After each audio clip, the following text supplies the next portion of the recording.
Hello, everybody, and welcome to Star Wars Geek Girl. I'm Zoe, and as usual, I'm here with Lizzy, Hello. and we're going to be talking about some Star Wars. Star Wars Geek Girls. They're geek girls that like Star Wars. And sometimes cry.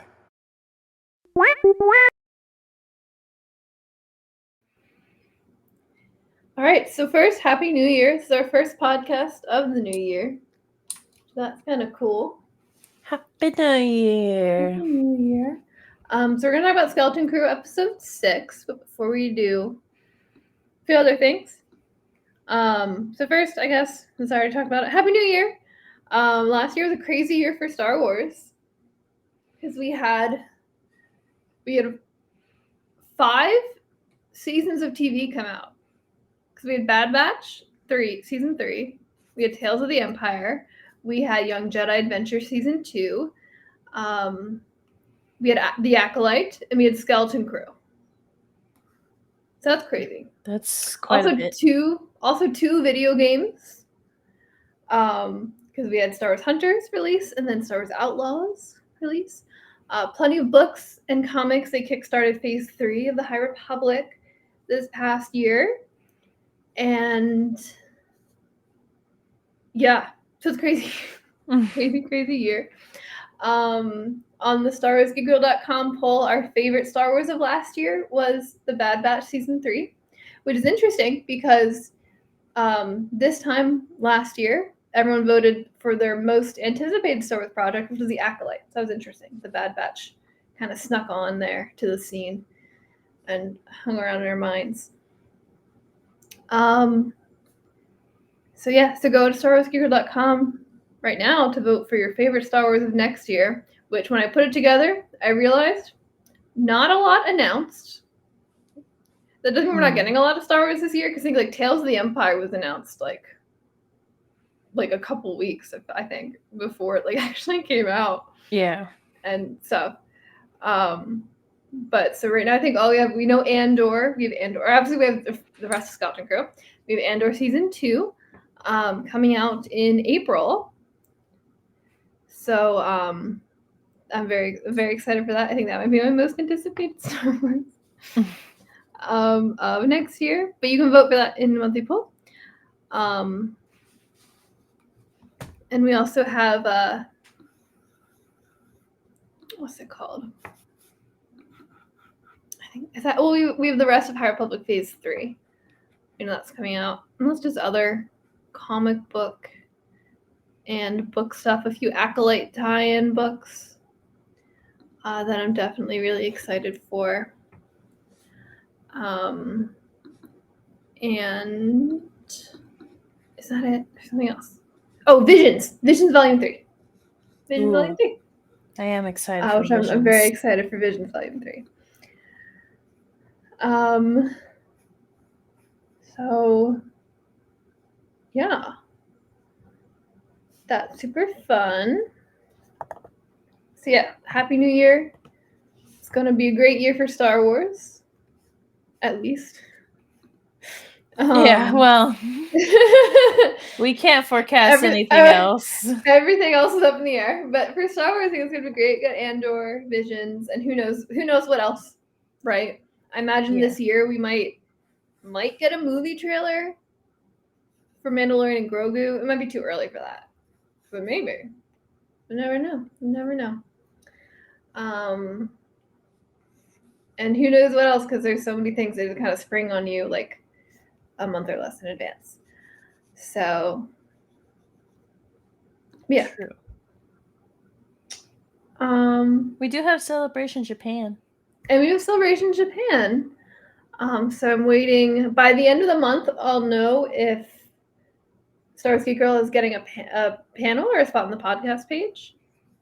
So Sick. So hopefully we'll know that. I don't know if I'm going. It's a question mark for me. I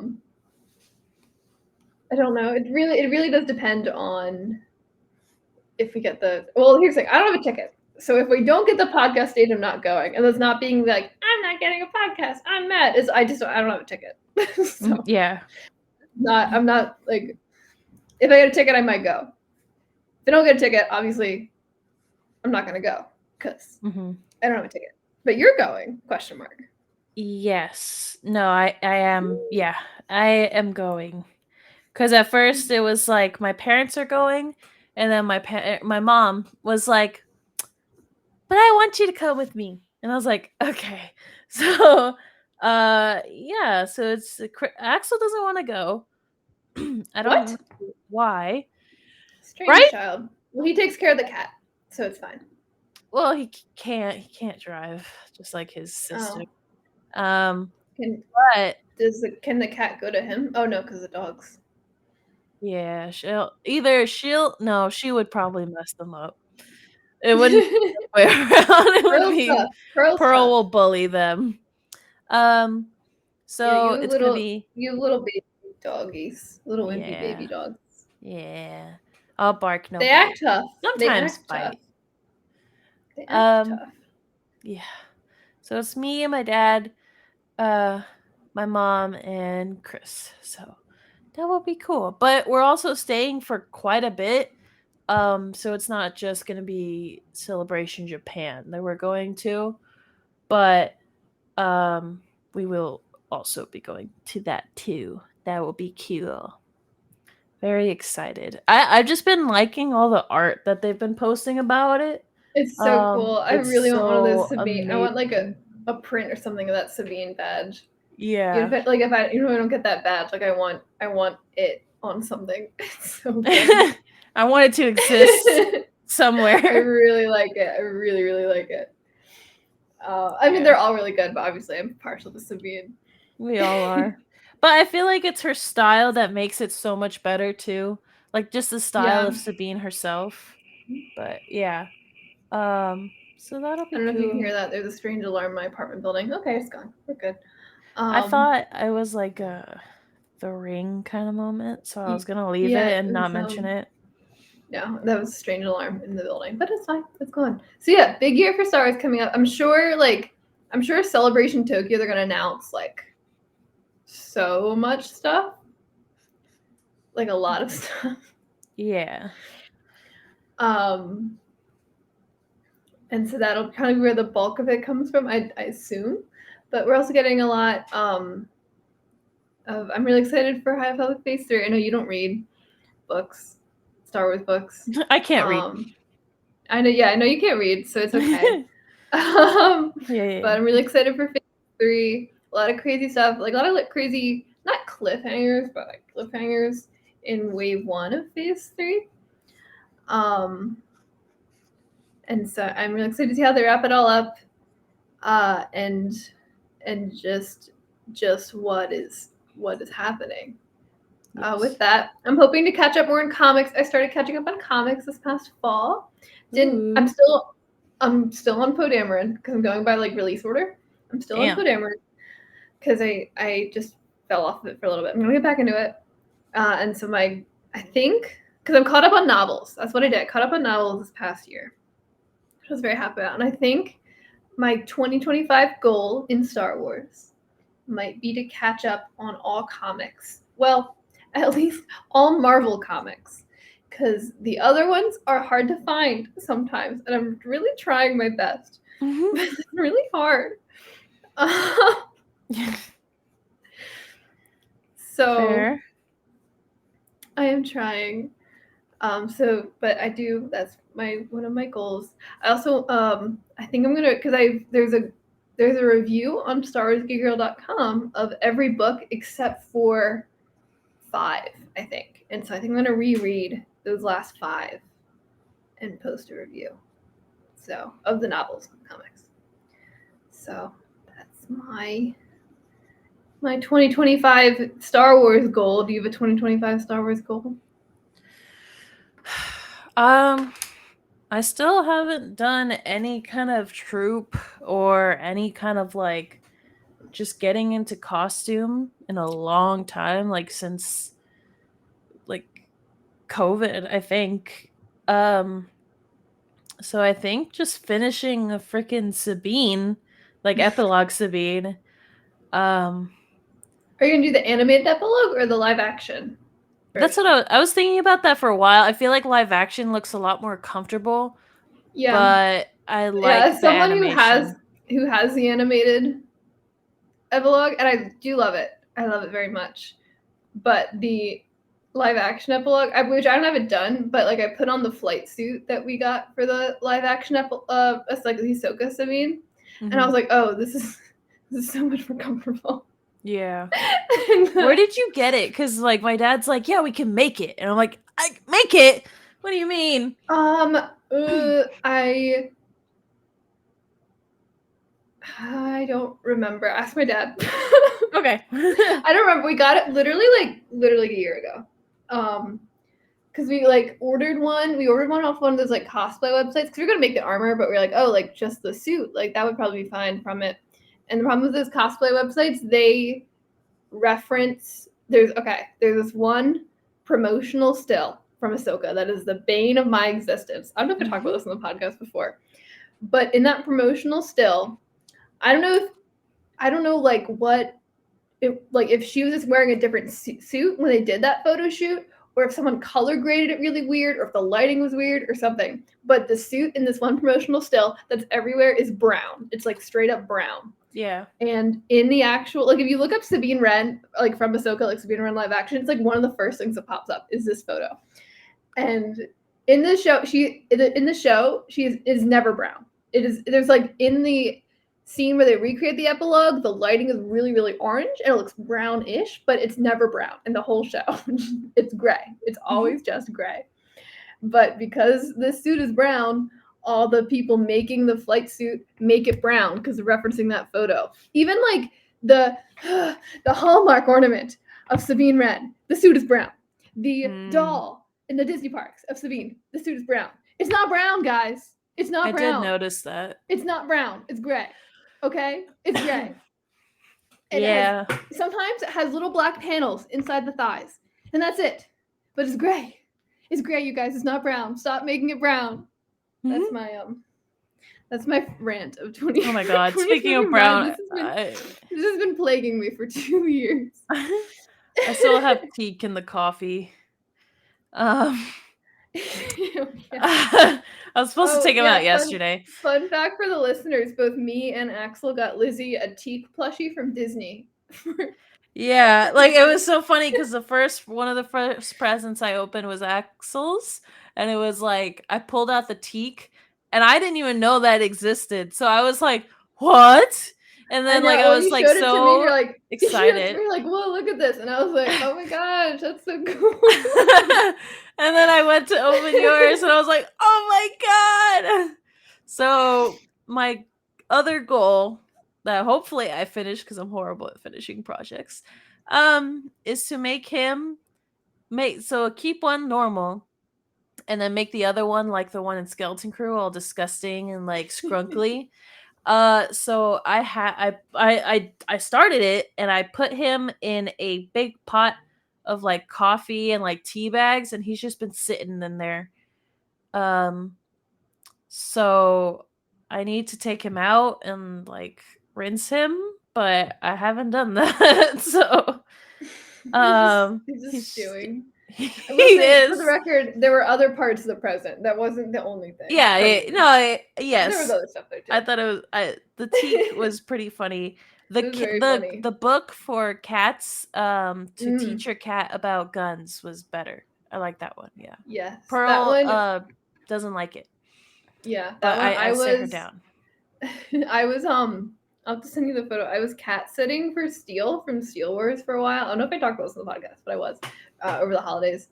And there was this like cute little shop by his place, and I'm not going to say what the shop is, not because I didn't like the shop, because I don't want to dox him. But I saw this little shop, and they had that book in there, and I was like, oh, that's so funny. I should get it for Lizzy. And so I got it, and then I was brilliant because I would like send them photos of the cat for updates. Yeah. And I took a photo of me reading the book to their cat for the one day when I sent them a cat. It was very funny. Yeah, the book is Yes. How to Teach Your Cat About Gun Safety and other things. Not Yes. just guns. Yeah, teach your cat about all sorts of things. They have to be well educated. Yes.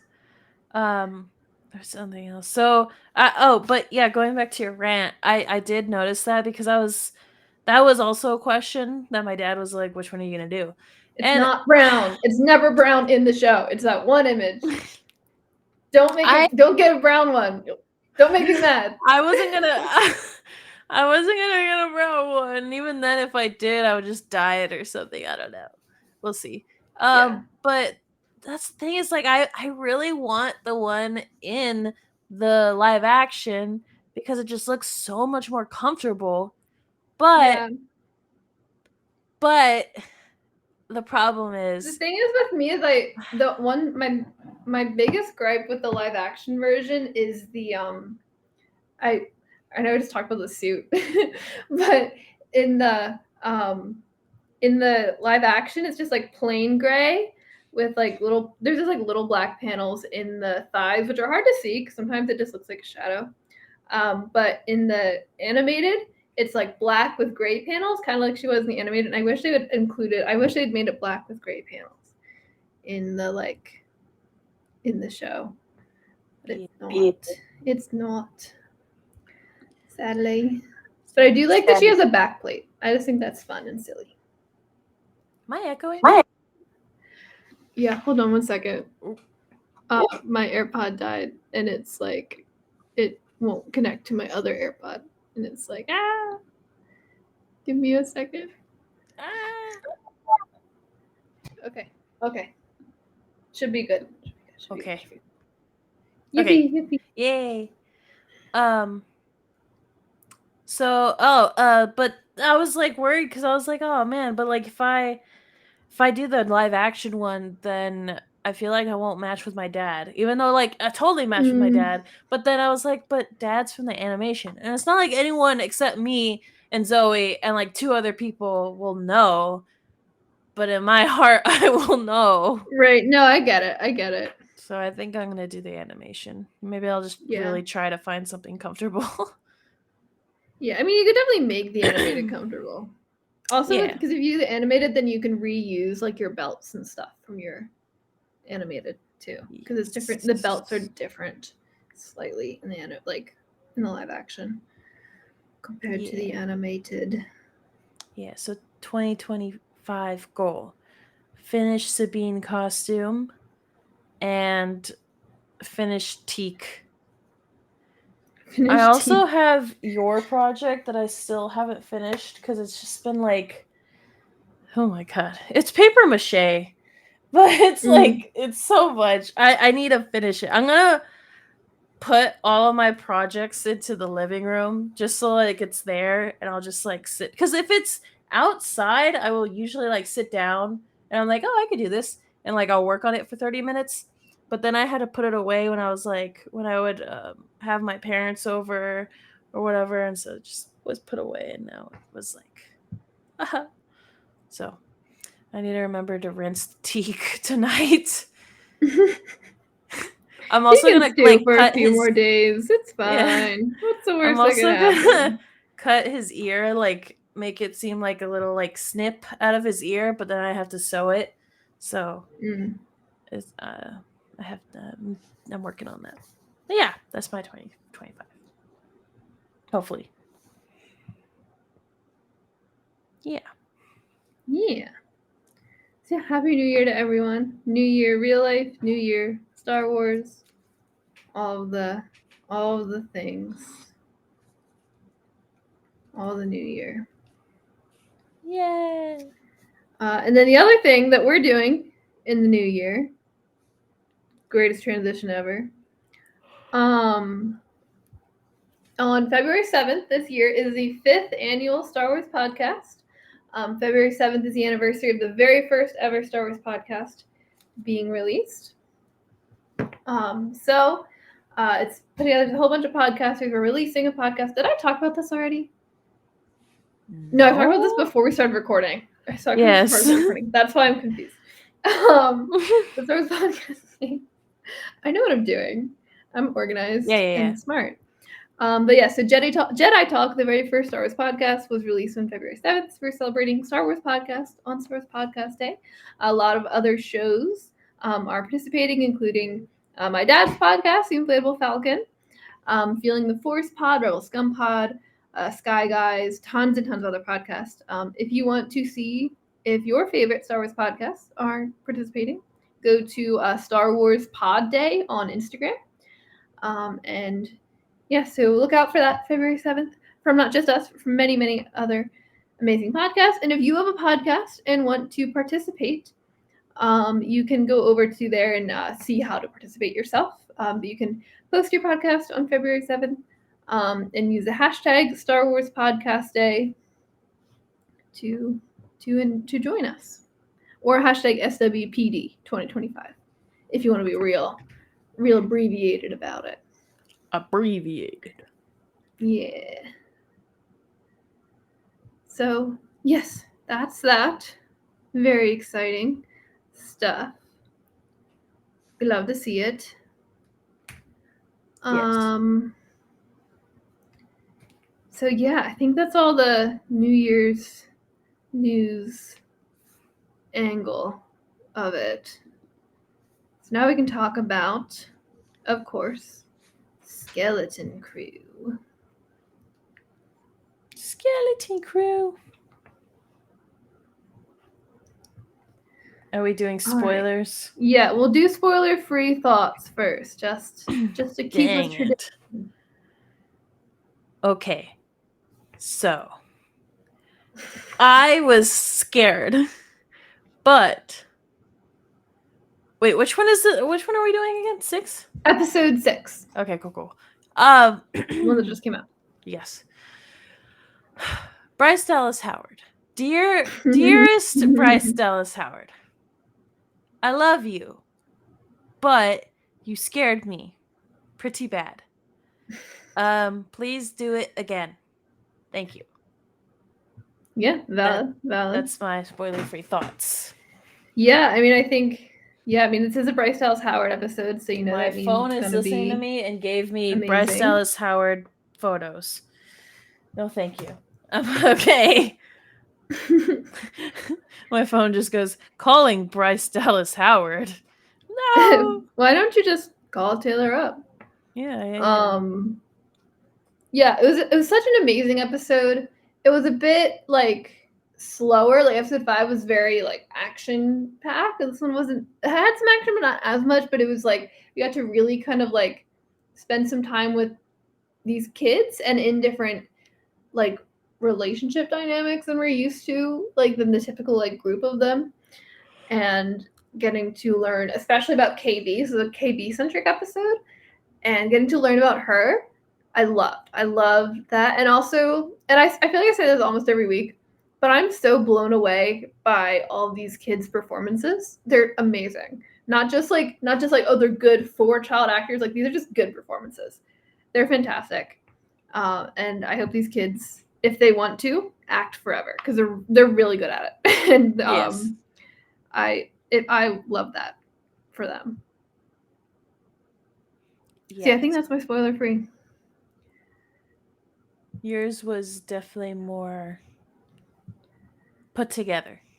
It's okay. So now we'll do spoilers because I know that's what you like to do. Yippee! Yes, always. So what are some of your spoilery thoughts? Man. I was just scared. I mean, I love KB. I adore KB. I think she's my favorite. But she scared the crap out of me this episode because, she was having some problems with herself mechanically. And then, so, like, I'm skipping, but that whole thing is inside of her head.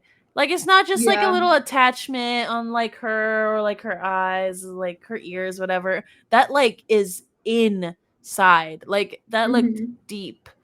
Yeah. So well, and I think, like, I didn't really know what to make of her augments, because there are a lot of characters in Star Wars who just like get that put on like a Lobot kind of situation or something. Right. But we've never seen a character so young with that before. But we also like this planet is so different and so like disconnected from the rest of the galaxy. So I didn't really know what to make of her augments. And we did have that comment back in, gosh, like episode 3, where KB's moms mentioned like she has medical needs. Yeah. And we really don't know anything else about that.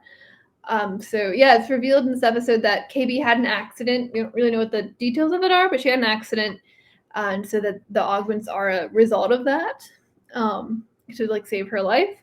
But they mean that she's not able to kind of exert herself as much as maybe the other kids can. Yes. And like she needs to like do maintenance and like do all that stuff.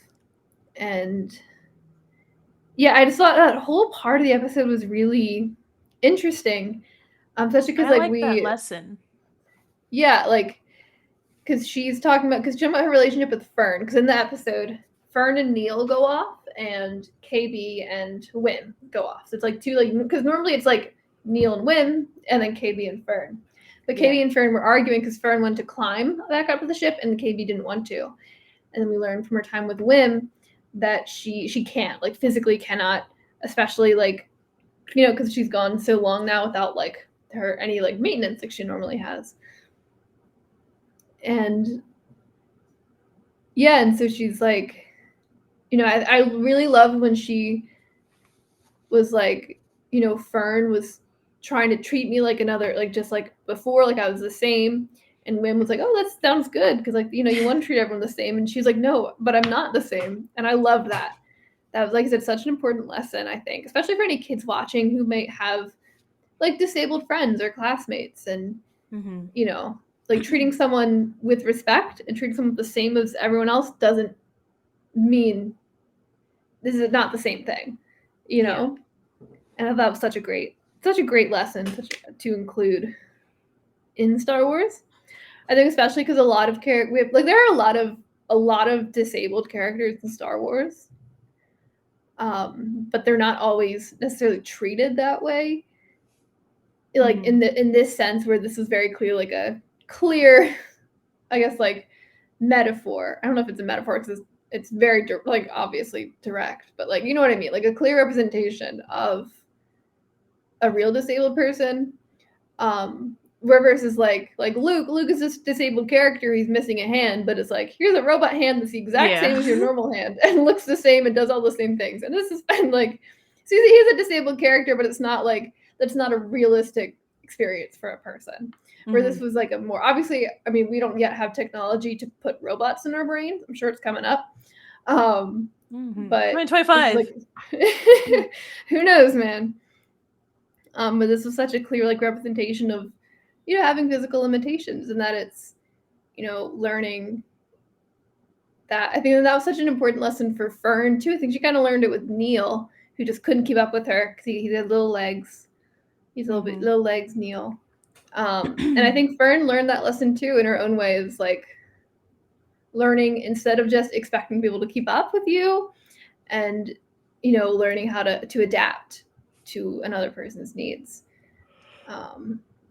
And so it's really important. Then also KB, like Wim made a point of saying like, oh well, like did you tell her that? And she didn't. And and it was very sympathetic. I mean, these are all kids, like they don't know anything in the sense as much as they're very mature and very smart. In a sense, it made like she was scared that she didn't want to lose her friend through Fern coming up, but then also Fern can't accommodate her. KB doesn't tell her, right? Yes. And so I think that's such a great lesson on both sides for them to learn. Oh, I just loved it. And then Wim too. I loved Wim in this episode. I mean, I love Wim, and I'm so glad that I don't hate Wim. But Wim in this episode just reminded me how much I just like people, and I took it to heart because I was like, oh my god, I overthink so hard on everything, like to the point where sometimes like Chris or mostly my dad will be exactly like Wim and be like, why don't you just tell them? Why don't you just do it?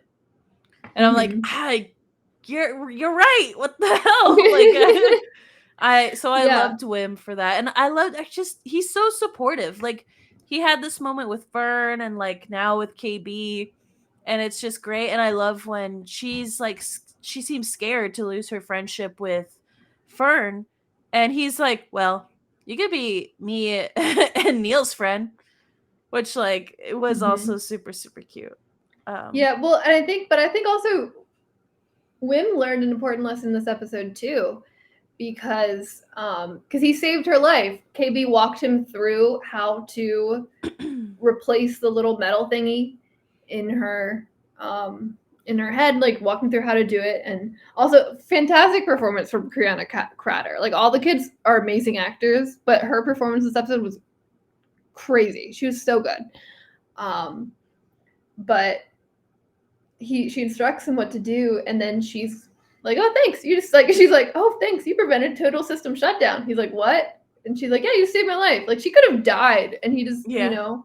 But I think that was also because she even says thanks, Jedi, which was so cute. But also, like, you know, I think that's an important lesson for Wim to learn too, because when they're facing Jod, he is ready to do the heroic saving a person thing, right? He picks up the lightsaber, and this is what he used to play as, right? He would play as the Jedi coming in to save everyone with a lightsaber, and it didn't work. Where here, it's, you know, it's a bit more understated. He didn't even realize what he was doing, but he saved a life here too. And I think that was an important lesson for him to learn. Like, sometimes saving a life or doing the right thing, being a hero, doesn't have to mean picking up a lightsaber. It can mean doing something like this, which I think is also a very Jedi thing too, like at the core of their philosophy. And so I really enjoyed that. I enjoyed that for him. And then all the kids reunite, and KB and Fern kind of understand each other a little better, right? KB is, you know, Fern understands what was wrong with how she was treating KB, and KB also realizes that she needs to communicate a little bit too, and they have this understanding. And then I think my favorite part of this whole episode, though, was the end, when the kids escape on the ship, because they find this ship. New ship. Yeah, and the ship is a lizard. The ship said, yeah, it literally shed its skin. That was horrible. But I love the trash crabs. Oh, the trash crabs are so good. So cute. And I like the one that just has a whole leg on him, because I was like, I like the stormtrooper helmet. Yeah. Trash crab, that one was so good. But so cute. And then Mama Crab. Yeah, but I just loved how all the kids, because like episode 1 of this show, the kids don't even realize they're in a ship when they first get in there. Like, they, you know what I mean? They've never been inside a spaceship before, and they don't know, like, they go into hyperspace and they're screaming and they have no idea what's happening, and Jod's trying to teach them stuff, and they have no idea what's going on. KB catches on, but like, for the most part, they don't know anything. And then we see these kids now with no guidance. It's just them, because Jod and SCM-33 are gone, and they're so capable, and they're able to do what they've learned, use what they've learned, and they figured out on their own. And I just love that. I think that was so great to see these kids learn and grow and become capable, and they're just so smart and they're so good, and I love them so much. Yes. They trying to think. But Jod, I talk about him. Yeah, Jod. This guy. So Jod is going to be sentenced to the space version of walking the plank. He's going to go to death by airlock. It's all very piratey. I love it. But so Brutus is ready to kill him, and he's like, wait, pirate code, I get to talk. There's a lot of parts of this pirate code I had no idea about. Hondo Naka really didn't tell us anything. Yeah.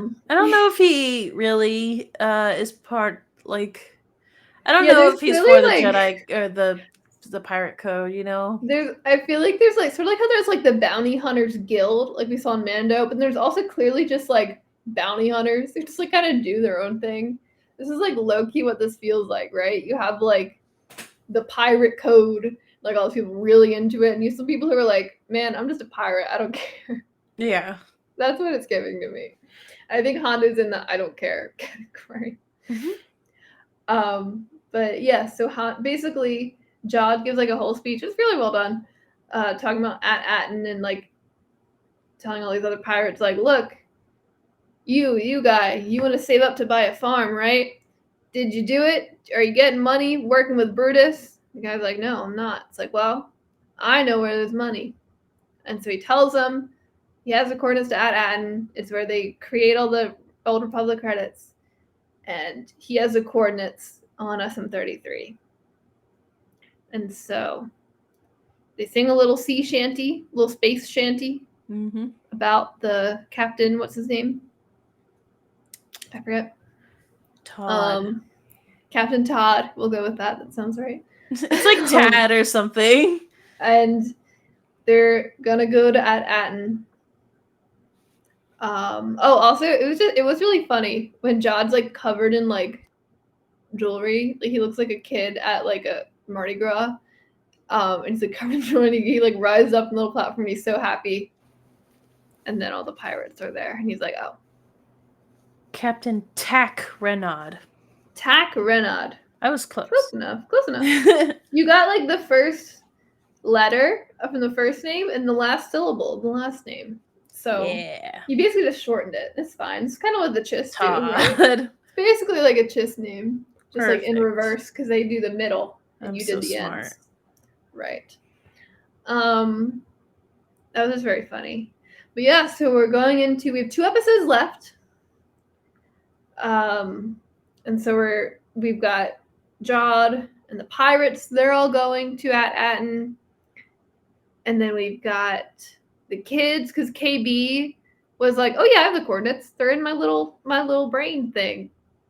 So KB has the coordinates, so they're all the thing you saved. They've all got ships, and they're all going to Atten. That's gonna be wild. So we have 2 episodes left to see what happens with that. We still don't like what's up with the supervisor, what's going on there. We still there's still so much about Atten we don't know, which I assume we'll see unraveled. There's also a lot about Jod we don't know still. Which I think we might also see unraveled. And it's interesting, the kids I mean they're gonna go home. Right, I mean they have their shit, but what's is Atten gonna reconnect to the wider galaxy? What's gonna happen? So interesting. I wonder who the parents are gonna contact. Well, I think they were trying to say, because we also saw the parents this episode, and I think the parents were deciding to send out a general message to help the kids find home. I don't know if they were trying to contact a specific person. That's what I thought. Yeah, I've just they just said send a message out, and I was just what? I just think it was a general message just for the kids to pick up and help them find home. It was my assumption. I just wonder if they're gonna also call someone over and just join the party. I just don't know if they know. I don't know if they know anybody out in the galaxy. The rest of the galaxy thinks this planet doesn't exist. Yeah. In episode 2, the kid's like, we're from Atten, and they're like, be for real. No, you're not. You know what I mean? Yeah. So I don't know. I'm just really curious. This show has been so good, and I'm really gonna miss these characters. But I'm just so excited to see what happens. And I love Neil Nation forever. TheNeilNation.com. This is a really good episode. And the kids are just amazing. I'm loving how much as the show goes on, how much more capable and mature they're becoming. I think that is such great growth to watch, and I love it. And also, where's Neil's dad? He's not doing anything. Neil's mom's doing all the work. They released a tops card of Neil's dad, but he's not in the show yet. He's still 2 episodes. Did you see Neil's dad? Do you know what he looks like? I did. I don't want Neil to grow up and look like that. Maybe Neil will I look hope more he like looks his like mom. I hope he looks more like his mom. But that's another thing is like I feel like the ending of this season or the show, whichever is gonna happen, um I feel like it won't have too hard of a cliffhanger. I feel like they're gonna try to wrap it up, Mm-hmm. um, especially because these kids are no longer gonna be kids anymore, Right. which I'm gonna be sad about. That Well, kids are growing up. I think I was reading. So I think I was reading. John Watts said that they have like an idea of what they could do for season 2, but it would include a time jump, and their plan is to Mhm. wrap like everything up as much as they can for this. And so it's like a show that is meant to be one season, but they could do another season if people want it. Yeah. And I would love a second season. I'd love to see these kids get a little older. But I will also point out that the Acolyte that Lizzy Headland also said about the Acolyte, that it was meant to be a one season show with potential for season 2. I think the Acolyte definitely leaned more towards setting stuff up for a season 2 rather than fully wrapping up everything. Yeah. Obviously they wrapped up a lot of like emotional arcs, but like also left a lot on the table. So who knows? But I'm just really excited. Still have 2 episodes. And I was going to say something else. I don't remember. But yeah, what amazing actor. And again, these amazing arcs. But again, these actors are all such great performances from everyone, and including Jude Law. I keep talking about the kids. I'll give Jude Law some flowers. He plays Jod very, very well. Mhm. I mean, everyone knows Jude Law is a good actor. He's like the perfect amount of like charismatic, but also a bit like smarmy. Where it's How like, did you I was like like, oh, his? I hate you for what you did, but like, I like you. I don't want to like you, and I'm Yeah. enjoying that. Conflicting feelings about him a lot. How did you enjoy his performance in AI? He was really good in AI. It was a little off-putting, which was an intentional choice, of course. He was very You off-putting, didn't but it was a like great movie. Jod with makeup? It's not. It wasn't like the fact that he was wearing makeup. He was just so shiny. He was so shiny. Like it would be like a scene, and then you cut back to Jod, and he's like reflecting. He's like a disco ball. Which is I do. like again not knocking the movie. Totally intentional choice. Great film. Love you, Spielberg. But it was very funny. Because like I like comparing that to how Jod. polar opposites they are.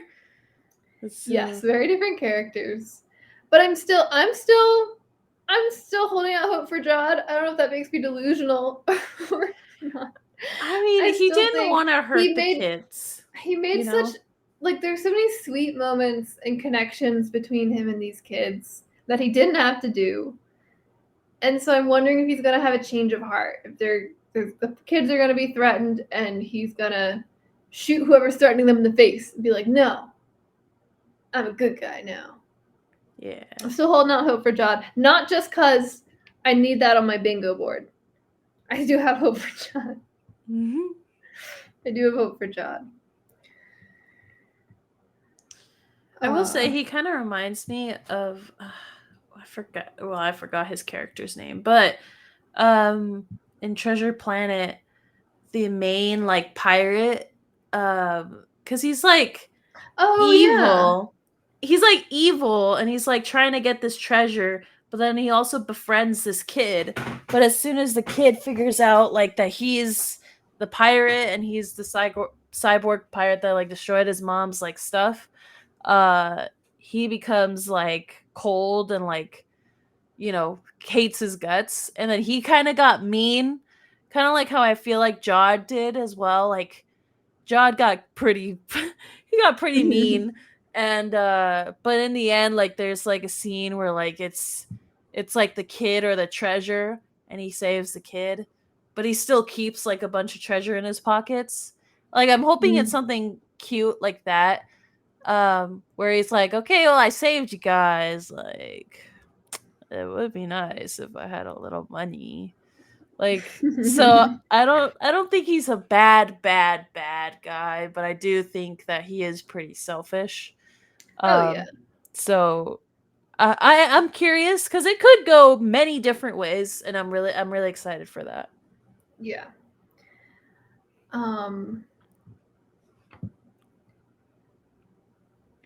Yeah, I'm holding out hope.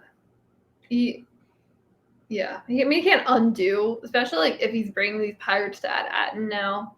Like, I still don't know if Atten's the greatest place, but like, they did get to miss the Empire because of their isolation. So Yeah. like, it's not all bad being isolated from the rest of the galaxy. Like, they seem to be doing fine. They all got their cute little houses. You go to Yeah, school. but they're about to be not fine. Well, right. So like he can't undo that. Like unless this is gonna be really morbid. Unless literally every pirate dies and does not escape, then like Atten will be like kind of exposed to the galaxy, which is okay right now in New Republic times. Won't be okay in like 30 years. Yeah. When the First Order rolls around. Yeah. But who knows what we're gonna see. I'm also like, man, is Wim gonna find out that all the Jedi died? Because that sucks. They're not even real, and that makes me sad. Like that loss of culture and life. Yeah. I don't know. Like if now Wim, like if Wim gonna learn that, because I can't watch that. That's too sad. I don't know how it would come up in these next 2 episodes, but it Well, would be pretty sad. What if Jod was a youngling displaced or a Padawan displaced in Order 66? That would come up. Perhaps. Would be pretty sad. I mean, and Neil looks up to them too. He just doesn't talk about it as much. So sad. But yes, it'll be. But then also he could meet Luke Skywalker. So Possibly. possibly. I don't know. I'm so excited. I'm not saying that like I want Luke to be in this show. Just like in the future. In the future. Yes. Unless they just literally do the Mando season 2 finale again, which as an artistic choice don't really vibe with, but it would be funny. So yeah, I'm trying to think if I have anything else to say. I feel like I'm just kind of vamping. Yeah, I love this show. I'm so glad it's here. And glad it exists. I'm so glad it exists. And because it's not a show like, I don't know, it's like, oh, a bunch of kids like going on adventure. Like it's not one, like when people talk about like, oh, what Star Wars show do you want to see? Like people might not say a show like this, but this is amazing. It's exactly what we need. And it makes me want to watch the Goonies. I'm gonna watch the Goonies after this. Oh yeah, there's actually the first scene is exactly Goonies. Well, second scene, I guess. When they're yeah, the first scene sliding is not down. No, when they're sliding down the like whatever they came from, like from the treasure room. From the little it's treasure like room. exact Goonies, like Goonies when they're sliding down. I mean, I know this is like a plot device, but like they're really lucky that wasn't another like spike trap. I feel like it should have been a spike trap, but like all those traps on the way in, and Wim was like, and it was a good move, obviously a good move, turned out well for them. But like all those crazy like traps on the way, like the acid and like everything, and Wim's like, I know, let's fall into a trap. Like, yeah, but it worked. It was great. But That could have been anything, buddy. Like, that could have been literally anything. But it worked, so it's okay. You gotta live a little. Yeah. I feel like that was it. I liked this episode a lot. I think it might be my favorite, but that's mostly because I like KB. So Yeah, it's great. Yeah, I'm really excited to see where that all goes. And yeah, I guess it was a podcast. I guess we've been saying the same thing over and over again quite a bit. But it's such a great show. So the plugs. Make sure you go to theneilnation.com for all of your Neil Nation needs, as well as StarWarsGeekGirl.com. You can vote in our poll for your most anticipated Star Wars of 2025. The Skeleton Crew finale is on there if you want to cast your vote for that. And you can also compare last year's poll results with last month's poll results and sign up for the blog and the newsletter. One of my other Star Wars goals this year is to write more and be more consistent about it. So we'll see if that happens. We'll see. I did post one today, though. I was inspired. I have hiccups for no reason now. But I was inspired by the crab whose name was Tetanus. And I just thought that was really funny. So I wrote about some other very obvious Star Wars names. You can check that out and subscribe to the blog if you want those article updates, or if you just want one a month, sign up for the newsletter. And you can follow us on Twitter and Instagram and Blue Sky at SW Geek Girl. Then our Facebook page is Star Wars Geek Girl. Keep an eye out for future writing and for our Star Wars Podcast Day next month. Keep an eye out for that podcast. If you want to follow me personally, I'm on Instagram and TikTok at Spectre_5, and I'm on Twitter and Blue Sky at Azoika. The official Star Wars account replied to one of my tweets today. So, slay. Highlight of the day, to be honest. You got us, the Rogue Rebels, at theroguerebels.com, Instagram and TikTok at the Rogue Rebels, Twitch at Rogue Rebels Podcast, wherever you're listening to the Star Wars Geek Girl, Facebook page, the Rogue Rebels, Twitter and Blue Sky at Rogue Rebels Fam. Yippee! Yippee. Thank you so much, everybody, for listening to Star Wars Geek Girl. I was Zoe. I was Lizzy. May the Force be with you, and goodbye. Goodbye. Star Wars Geek Girls. They're geek girls that like Star Wars. And sometimes cry.